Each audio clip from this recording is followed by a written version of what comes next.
नमस्कार मैत्रिणींनो, सोप्या घरगुती रेसिपीमध्ये तुमचे खूप मनापासून स्वागत. अगदी कमीत कमी साहित्यात चवीला एक नंबर, प्रवासात 3 ते 4 दिवस टिकणारं असं आपण दुधातलं जैन पिठलं करणार आहे. त्यासाठी घेतले हे बेसन आणि हे 1 वाटी दूध. आता आपण ह्या पिठल्याची फोडणी बघूया. हे पिठलं सुट्टं आणि मऊ होण्यासाठी ह्यामध्ये जास्तीत जास्त तेलाचा वापर करावा लागतो. हे साधारण मी 4 चमचे तेल टाकून घेतलेलं आहे.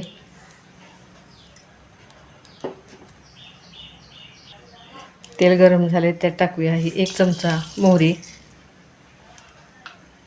मोहरी चांगली तडतडू द्या. बघा मोहरी कशी छान तडतडली. त्यात आता हा छोटा 1 चमचा हिंग पावडर टाकून घेऊया. हे 2 चमचे तीळ,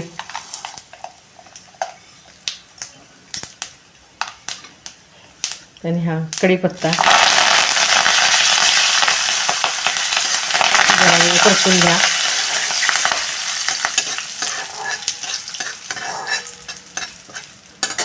आणि त्यात आता टाकूया हे 1 वाटी दूध.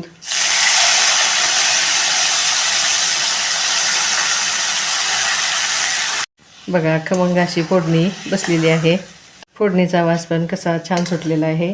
त्यात आता टाकूया चवीनुसार मिरची पूड किंवा तुम्ही तांबड्या चटणीचा उपयोग करा. पिठलं स्पेशल तांबड्या चटणीचा व्हिडिओ माझा अपलोड केलेला आहे.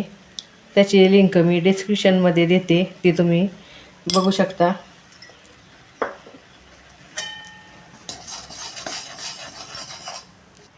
आता ह्यामध्ये टाकूया हे अर्धा चमचा जिरेपूड, थोडीशी हळद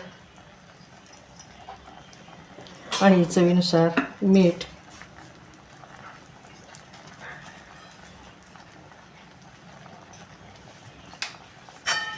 आता थोडं एकसारखं हलवून घ्या आणि थोडं थोडं पीठ टाकत हे आपण पिठलं तयार करून घेणार आहे. हे साधारण 1 वाटी पीठ मी घेतलेलं आहे. ते आता थोडं थोडं टाकत हलवूया. ह्या दुधामध्ये मावेल एवढं पीठ ह्यामध्ये घालायचं आहे.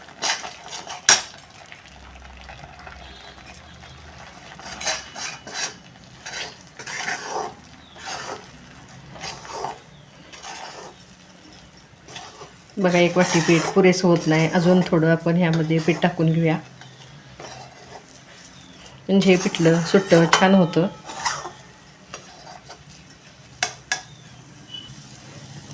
अजून 2 टेबलस्पून पीठ मी घेतलेलं आहे. ते आता चांगलं आपण मिक्स करूया.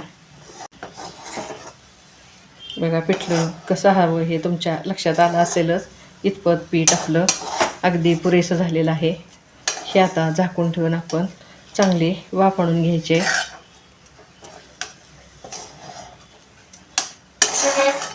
गॅसची फ्लेम आता मी ही लो करून घेतली. आता ह्याच्यात अजून थोडंसं 1 चमचाभर मी तेल सोडून घेते.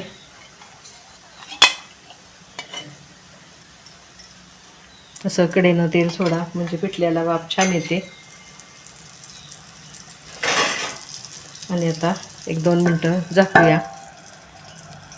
बघूया आता 2 मिनटं झालेली आहेत. बघा पिठल्याला कशी छान वाफ आली आहे. हे आता आपण सतत हलवत राहायचं आहे.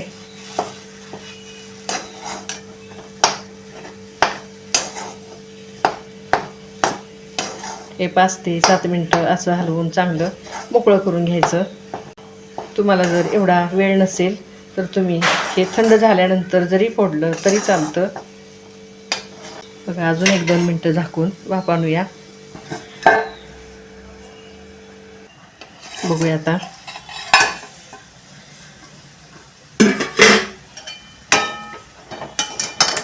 असं 2 ते 3 वेळा झाकून तुम्ही वाफ आणून असं एकजीव करून घ्या.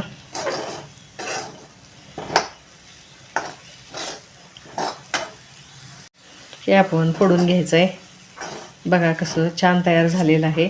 आता गॅस मी बंद करते आणि झाकून आता हे पूर्ण थंड करून घेऊया आणि नंतर आपण हे सर्व करणार आहे.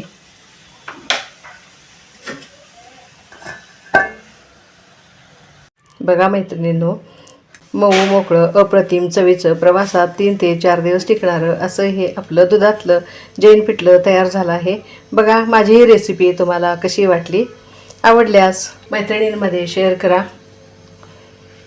रेसिपीला लाईक करा, चॅनलला सबस्क्राईब करा आणि मला नक्की कमेंट्समध्ये कळवा. घरचंच खा, निरोगी राहा. धन्यवाद.